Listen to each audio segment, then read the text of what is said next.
Okay, I just kind of realized that the recording stopped. I should just start a stupid clock timer thing, because this is really annoying me. I hate Bandicam so much.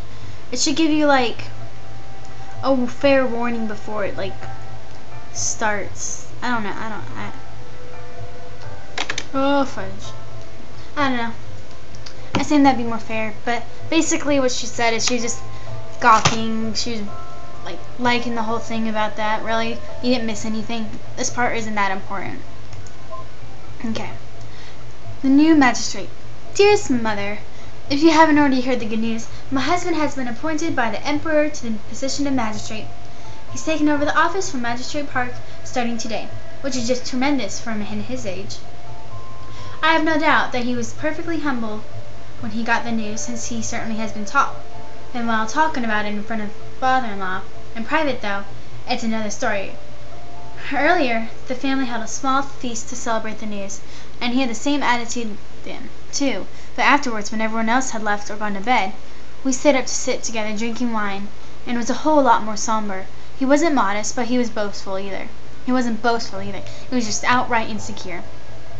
He might say it in front of you, but you know what? He said to me as I poured him more wine. He takes all the credit for my promotion. According to him, it's all because of the Emperor's perfect new bride, which is, of course, all because of him. I said quietly, I don't want to take credit for her. I wasn't the one who got her to shut up. That was all him. I don't like discussing it, and please, Mother, don't ever ask me why. It doesn't matter, he said. That's not why I got promoted. I got promoted because Magistrate Park and I managed to make Smith look so bad that he got to get shuffled off. It's exposing the whoring and thuggery that did it, not the damn pale bride, he said with annoyance. Well, that's how he is. You know he'll never give you credit for anything, I said. He replied, I know. I just wish he'd acknowledge it. I just don't know how he can be so stupid as not to be proud of me, you know. I know, I said, but let's not focus on that right now. I think we should focus on the good right now. How about we toast your success instead? Here's to the new Magistrate Kim. I raised my glass and drank. He betrayed the faintest of smiles, but he didn't share my toast, and instead put his glass down. For a moment I was worried, but then he used that hand to grab my chin instead, and for the first time ever he kissed me on the mouth. Far sweeter than any wine, he said to me. I wasn't sure if he meant the kiss or the success, but either way, I agreed. Well, as you'll soon see enough, it all seems to come back to the pale bride. I don't think Kim Jong-soo ever thought very much of his adopted son, or at least neither he nor his wife thought so. You want to know what I think, though? Sure. I think they're both really dumb. I mean, it's not like she ever did anything. It's not her fault. Ooh, she's getting mad. I mean, why? It's not like we knew her. She just happened to be there and was married as a political jester. What kind of person projects their insecurities onto someone who only ever just got pushed around? Sorry, I guess I'm getting a little bit off track here. That's not really helpful, is it? It is. Well, anyways, getting back on track here. See, I'm a nice person. Let's see, I think that was the last one. Yeah. Okay.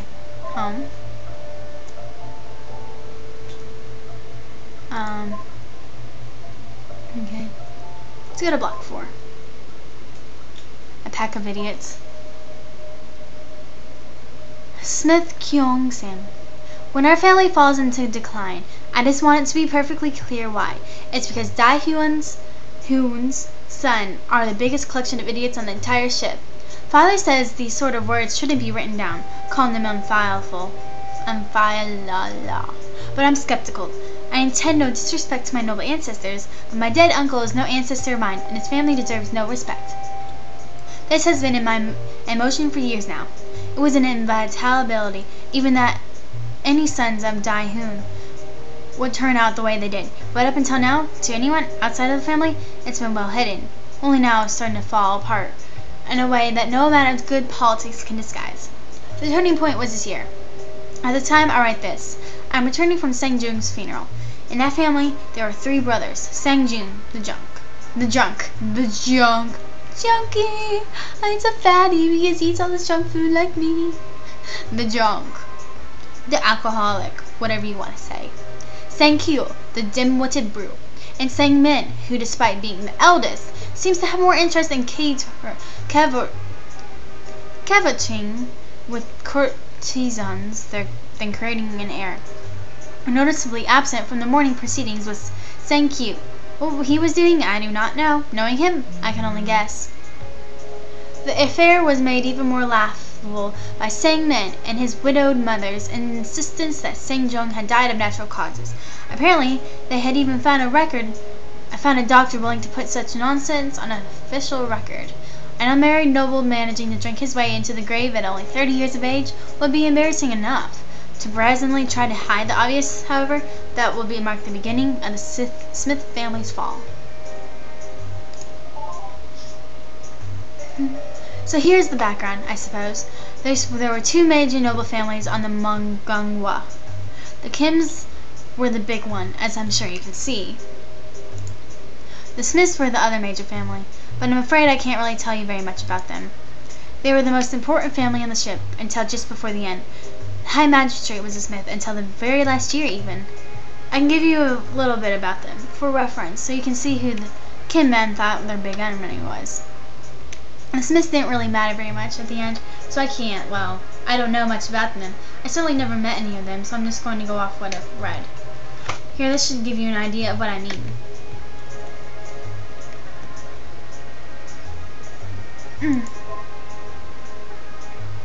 Oh, so content. Oh gosh, I'm sorry. Despite having hardly shown their faces in the entire time I have lived in the Smith house, the second branch of the family had taken it upon themselves to visit again, a week after we were forced to endure their smug rolling at the funeral. Of course, it would be impolite to turn them all away the door, no matter how poor taste their timing was, so what other choice did we have but to let them in? Husband wanted to have nothing to do with them, being distracted by Jen-mi, and mother-in-law had been hiding in her room, leaving it to me to entertain them. Of course, as soon as I had sent their son to go see our daughter, cousin-in-law Kong Sam made it quite clear that it was not that sort of visit. His wife just sat there silent while he ripped into me. I couldn't write down all his words. It was simply one line of abuse after another. Apparently, we were being blamed for Sang-kyu leaving before they showed up, for wearing the wrong mourning garb, for my husband's shocked reaction at his brother's death. In fact, we were to be blamed for his death itself. All he kept shouting about was how embarrassing for the family it was that a noble man of the Smith house has been allowed to drink himself to death. As if the real tragedy was that it looked bad. I might have felt bad about saying Sang-ju dying, but the rest of the family did. To hear such words making light of their loss was appalling. Yet he kept going, shouting awful thing after awful thing, until finally the most unexpected thing happened. Mother-in-law entered the room. "What is going on here?" she asked. He stood up. "I was just passing a message to son's wife about his disgraceful conduct, and he won't show his face himself." Then he added, "I'm embarrassed to be a Smith right now." Oh, good Lord, I hate that. Do you think people don't know about our family shame? Do you have any idea how much of a fool I look like? I never saw a more terrifying expression in someone's face. She just glared at him. Finally she said, "Yes, but you clearly do not, or you would have lowered your voice." It took a moment to register. Then he was just shocked, but mother-in-law wasn't done. "Please leave," she said. "Now." They stared at each other for a good while. Mother-in-law naturally went, and with a scowl, Kyung Sam and his family departed. When they had left, I turned to her. "Thank you," I said, but she just shook her head in disgust and exited to her own room without another word. Sorry, I don't really think there's anything else about them you find relevant. My timer's done. Okay. No, I'm going to stop you here and then go on again. I won't go on much longer though, because I kind of want to talk to my boyfriend. So, be right back.